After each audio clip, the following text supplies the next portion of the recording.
ফিলিস্তিনিদের প্রতি সংহতি জানাতে ইয়েমেনে স্থানীয় সময় শুক্রবার রাজপথে নামে জনতার ঢল। রাজধানী সানায় ফিলিস্তিনের পতাকা উড়িয়ে যুক্তরাষ্ট্র ও ইসরায়েলের বিরুদ্ধে স্লোগান দেন বিক্ষোভকারীরা। পাশাপাশি অবিলম্বে গাজায় গণহত্যা ও আগ্রাসন বন্ধের দাবি জানান তারা।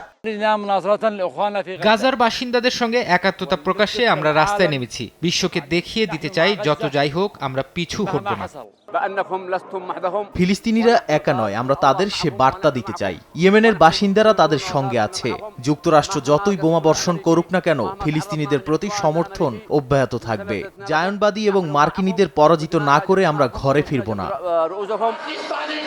বিক্ষোভ হয়েছে পাকিস্তানের ইসলামাবাদ, করাচি ও লাহোরে। এ সময় প্রতীকী লাশ বহন করে ফিলিস্তিনিদের সঙ্গে একাত্মতা প্রকাশ করেন বিক্ষোভকারীরা। অবরুদ্ধ উপত্যকা মুক্ত করার পাশাপাশি বিভিন্ন ধরনের ইসরায়েলি পণ্য বয়কটের ডাক দেন। এদিন পাকিস্তান জুড়ে বিক্ষোভের ডাক দেয় জামায়াত-ই-ইসলামী। গাজার মানুষ আজ কিয়ামতের মুখোমুখি। মানবাধিকারের চ্যাম্পিয়ন ইউরোপ সহ অন্যান্য দেশ ও জাতিসংঘের মতন সংস্থার দ্রুত ইসরায়েলি আগ্রাসন বন্ধে পদক্ষেপ নেওয়া উচিত।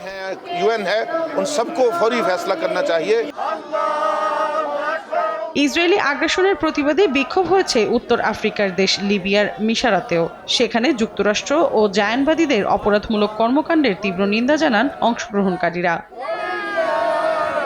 মৌসুমী সাথী, সময় সংবাদ।